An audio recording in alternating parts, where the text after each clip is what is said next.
God bless you. More and more. God bless you. Today we are in the beginning of our studies. Nous sommes au début de notre cours holistique. Je voudrais tout juste nous présenter d'abord les tests que nous faisons au départ. Et ces tests-là permettent de voir les débuts, voir qui vous êtes et vous placer dans votre environnement, dans votre culture, pour savoir si vous allez changer ou vous n'allez pas changer. Et ce test que nous avons envoyé, vous allez voir dans vos plateformes, c'est-à-dire dans le groupe, la classe, chacun doit télécharger ce fichier et c'est un fichier en Excel. Tout est déjà formaté. Et quand vous remplissez cela, comment on va remplir? Quand vous ouvrez, eh bien, j'ouvre cela avec le temps. Je suis persuadé que nous tous, nous aurons à télécharger ce que nous appelons Zoom, l'application Zoom. Comme ça, je vais faire le partage d'écran avec nous tous et chacun va suivre conformément à ce que je suis en train de présenter. Alors, ce test nous permet de comprendre et de nous situer d'abord dans l'environnement, notre culture et pouvoir savoir comment nous allons entamer les cours. Vous allez voir une série de 35 déclarations. Et ce qui est écrit au départ, vous allez voir si vous êtes d'accord, vous allez donner la note 4. Si vous n'êtes pas, vous êtes d'accord partiellement, vous allez donner la note 3. Si vous êtes en désaccord partiel, mais vous allez donner la note 2. Et si vous êtes en désaccord total, vous allez donner la note 1. Cela veut dire que la première colonne que vous avez dans votre tableau, il s'agit de la colonne des chiffres romains. Des chiffres romains. Vous allez bien les identifier. La deuxième colonne est une colonne d'une couleur bleue. Et c'est là-bas que vous allez écrire votre note, la note que vous donnez conformément à la déclaration qui est là. Cela nous permet de situer la position de tout chacun de nous dans la classe. Parce qu'un enseignant doit connaître ses élèves et connaître ses apprenants. Et c'est pour cela qu'il est important de faire cet exercice. Bien-aimés, nous sommes dans une période où c'est difficile. Et lorsque vous vous connaissez par rapport à votre environnement, vous pourrez certainement vous situer et vous en sortir. Ça, c'est le test qui marque le départ, le début de nos cours. Bien-aimés, si nous remplissons ces tests et nous finissons, nous les retournons, nous allons faire une petite analyse et ceux qui auront rempli ces tests, c'est avec eux que nous allons continuer les cours et en créer un autre groupe pour les insérer dedans. Mais n'oubliez pas vos inscriptions et n'oubliez pas d'être sérieux dans la classe. N'oubliez pas d'inboxer les uns les autres. N'oubliez pas de tisser de très bonnes relations entre collègues et camarades de classe. Bien-aimés, je ne vais pas lancer ceci sans faire une mise au point. Et cette mise au point ne peut qu'aller vers le livre de la Genèse. Tu vas nous faire le livre de la Genèse. C'est bien. Les cours que nous allons faire, ces cours sont correctement assise et rimée selon les écrits bibliques. Et nous allons les situer par rapport à notre Bible. Donc, nous allons faire un à un les livres qui sont dans la Bible. Donc, ce sont des présentations en interactive. C'est des présentations que nous allons faire de façon parallèle au cours que nous allons faire par rapport. Le premier cours, c'est bien le changement de paradigme. Le deuxième cours sera bien sûr la régénération. Le troisième cours sera bien sûr le fruit de l'esprit, ainsi de suite. Mais je ne vais pas faire un cours aujourd'hui. Le changement de paradigme va commencer la semaine prochaine, après que vous auriez terminé les textes que nous vous envoyons et que vous auriez eu l'amabilité de vous inscrire. Donc, je vais rapidement nous faire un aperçu sur la Genèse. Le livre de la Genèse, ce livre-là, chacun le lit d'une manière, mais je voudrais seulement situer ce livre par rapport à 3 mots. Le premier mot, c'est la génération, c'est-à-dire comment les choses sont générées, les choses sont créées. Le deuxième mot, c'est la dégénération, comment les choses sont détruites. Et le troisième mot, c'est la régénération. Donc, comment les choses vont reprendre vie. Bien-aimés, génération, dégénération, régénération. Le livre de la Genèse est résumé comme suit.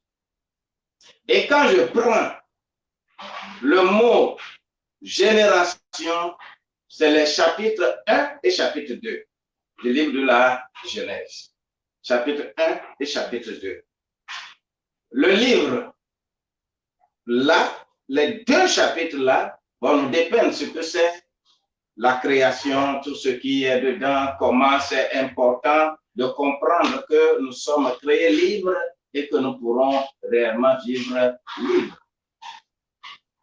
La deuxième partie, il s'agit bien de la dégénération. La dégénération, c'est tout simplement comment les choses sont gâtées. Et la troisième partie, c'est la régénération.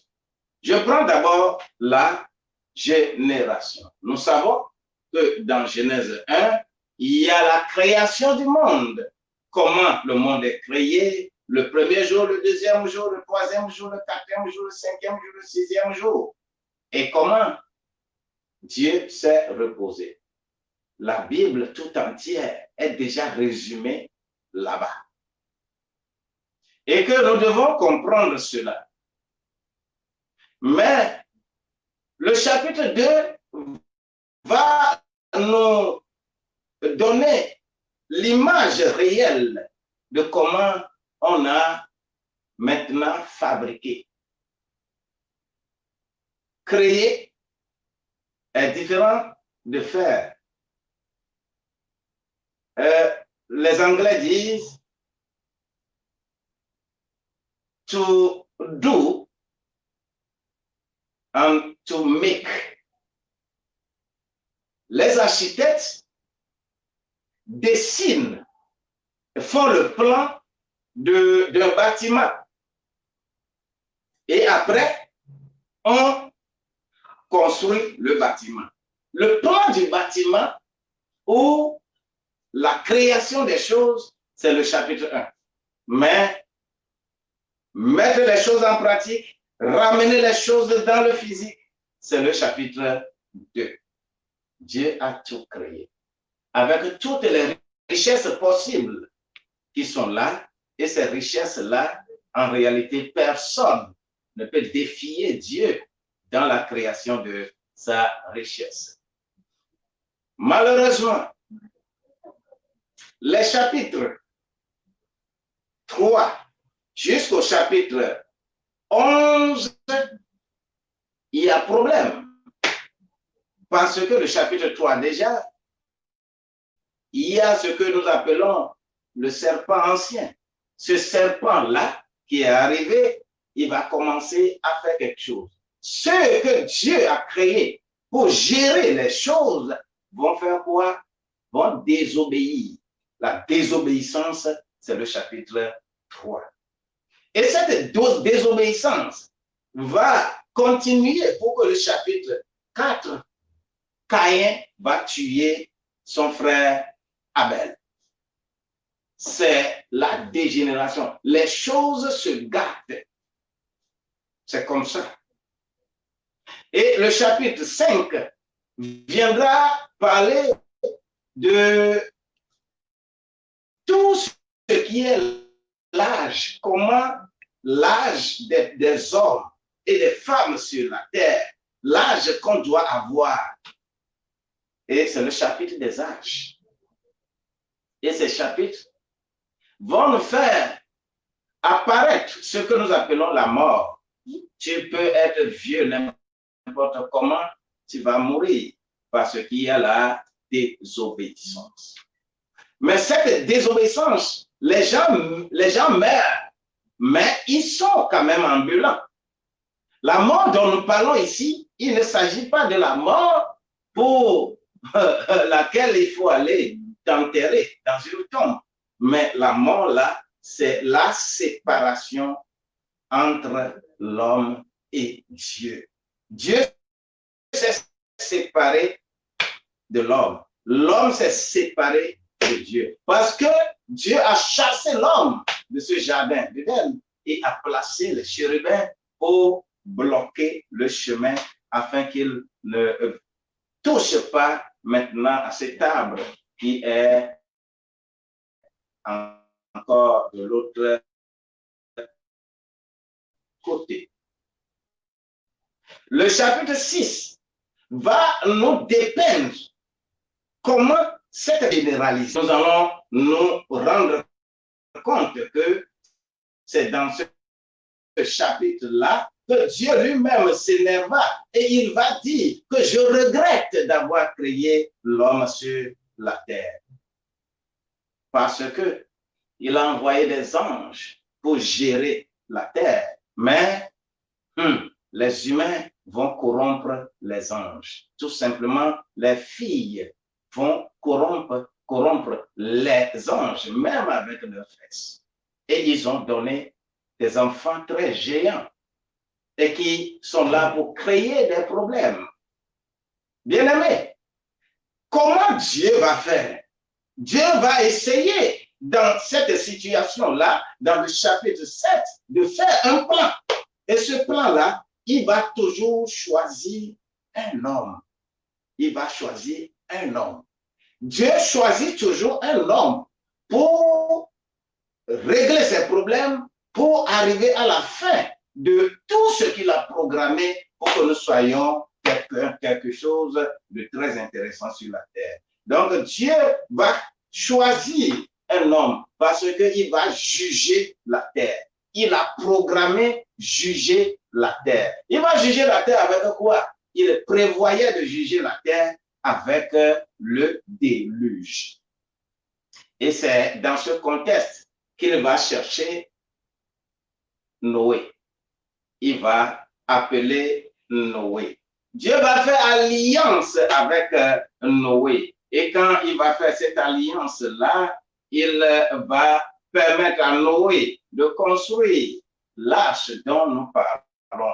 Et nous avons toujours parlé de cette arche-là. Et dans l'arche, tout était dans les normes. Donc, les chapitres 7, les chapitres 8, avec tous les syndromes qui sont là-bas, permettront quand même à Noé de jouer son rôle. Mais l'homme, quand il va sortir, il est bien que le peuple était beaucoup en ce temps.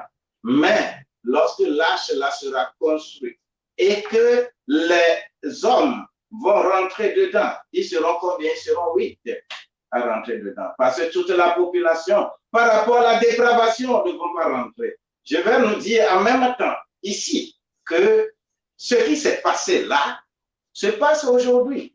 C'est toujours une minorité qui va accepter Dieu, mais la majorité toujours va se réfugier quelque part et créer des problèmes aux enfants de Dieu. On te créera toujours des problèmes parce qu'on a créé des problèmes à Noé. Noé a été choisi. Il a joué son rôle. Et quand il a joué son rôle, il a fait en sorte que une nation, une nouvelle nation sera reconstruite. C'est-à-dire, cette nation qui est infectée. Infectée parce que fils d'un fils, Noé, sorti de l'arche, va avoir des fils loyal et fils déloyal. Il y a des fils qui vont voir ta nudité, qui vont rire. Il y a d'autres fils qui vont voir ta nudité et te couvrir de paille. À toi de choisir. Toujours est-il que le bien et le mal vont toujours cohabiter.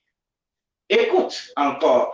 C'est pourquoi, dans ce contexte, Dieu va faire en sorte que la nation qui grandissait, il va amener la dispersion dans le chapitre 11. Ce chapitre 11 qui va nous parler de la construction de la tour de Babel. Et les nations sont créées là-bas.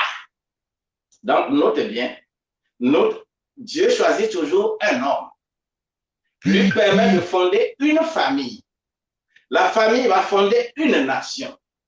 Et parmi les nations vont se créer. Donc, les nations sont créées là. Et comme dans le chapitre 11 là, il va avoir dispersion, nous allons nous rendre compte que le chapitre 12, qui va marquer la limite de la dégénération, et nous tombons dans la régénération. Donc, la régénération, c'est le chapitre 12 jusqu'au chapitre 50. Que la grâce de Dieu nous accompagne. Cette dégénération, cette régénération va nous faire d'abord choisir encore un homme. Vous voyez? Au prime abord, Dieu choisit un homme qu'on appelle Adam. Après, Dieu va choisir un homme qu'on appelle Noé. Dieu va choisir un homme qu'on appelle Abraham. Et Abraham, maintenant, Dieu va choisir Abraham dans le chapitre 12 pour le conduire quelque part pour fonder ce qu'on appelle encore une nation.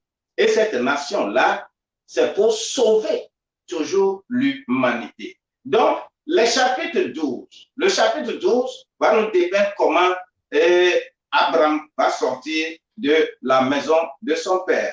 Et il va l'établir sur un territoire qu'on appelle Canaan. Et ce territoire-là, il va le faire rencontrer quelqu'un qu'on appelle Melchisédek. Ce Melchisédek-là, encore l'image de Dieu. Parce que Melchisédek n'a ni papa, ni maman. On ne sait pas d'où il était sorti. Pour que Abraham sache, quand on est choisi, on se réfère toujours à un Dieu. Et un Dieu qui est capable de faire tout.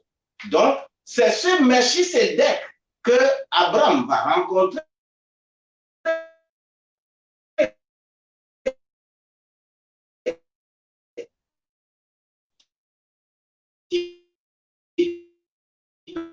Permettra à bien dépeindre. La grâce de Dieu doit nous accompagner. Et dans ce contexte, comme la nation, pour fonder encore une nation, nous allons constater que le chapitre 15 permettra à Abraham de créer encore problème au sein de la famille avec une alliance. Cette alliance-là était une alliance de compromission entre Abraham et Sarai, sa femme, qui avait donné lieu à la naissance de celui-là que nous appelons Ismaël. Ce n'est pas encore une mauvaise chose, parce que Dieu a son plan pour tout le monde. Et Ismaël va grandir. Mais nous devons savoir que cette alliance qui va être créée permettra à Abraham d'avoir des problèmes dans sa maison dans le chapitre 16. Alors, il faut encore de séparation. Séparation. Le problème de séparation. Et quand la séparation là sera là, on va renvoyer Agar et son enfant. Mais Dieu reviendra toujours établir son alliance avec celui-là qu'on appelle Abraham. Il va devenir Abraham. Et devenu Abraham, nous allons voir qu'il va établir une autre famille. La famille là, dans le chapitre 17 jusqu'au chapitre 36, il va établir une famille. Et là, nous avons l'histoire des patriarches. Et c'est là où nous disons toujours, Dieu d'Abraham, Dieu d'Isaac et Dieu de Jacob. Parce que c'est des patriarches avec chacun un rôle donné. Que tu sois également patriarche dans ta famille et ne pas rester créer des problèmes aux gens. Je voudrais nous dire que dans ces chapitres 17 à 36, avec ces patriarches, je ne vais pas trop développer parce qu'on aura beaucoup de choses devant. Et il va maintenant établir, à travers ces patriarches, il va établir encore, choisir encore une famille, à travers quelqu'un qu'on appelle Joseph. Des chapitres 37 jusqu'au chapitre 42, il y a effectivement encore une alliance que Dieu va établir avec celui-là qu'on appelle Joseph. Et Joseph sera établi tout simplement pour sauver une nation. Parce qu'il y aura maintenant de la famille là, des nations vont se créer, c'est-à-dire les Ismaélites et les Juifs, les descendants de Isaac. Oh, gloire à Dieu. Qu'est-ce que je vais dire? Quand on va encore choisir Joseph, Joseph sera encore choisi pour faire quoi? Pour fonder une autre famille au sein des nations, au sein des nations qui sont perverses, au sein des nations qui sont méchantes, c'est-à-dire l'Égypte. Bien-aimés, nous sommes aujourd'hui sur la terre, mais nous sommes plus que Joseph en Égypte. Soyons corrects. Si tu n'es pas correct, tu as des problèmes. Dans les chapitres 42 jusqu'au chapitre 50, il s'agit bien de l'histoire de Joseph qui doit nous permettre d'apprendre beaucoup de choses là. Bien-aimés, lorsque nous sommes dans de telles histoires, je vais seulement faire sortir 2 leçons pour boucler cette présentation du livre de la Genèse. La première leçon, il s'agit de comment marcher avec Dieu avec foi. C'est Abraham. Il a commencé à marcher avec Dieu avec foi en tant qu'Abraham et après, il va devenir Abraham parce qu'il a respecté Dieu.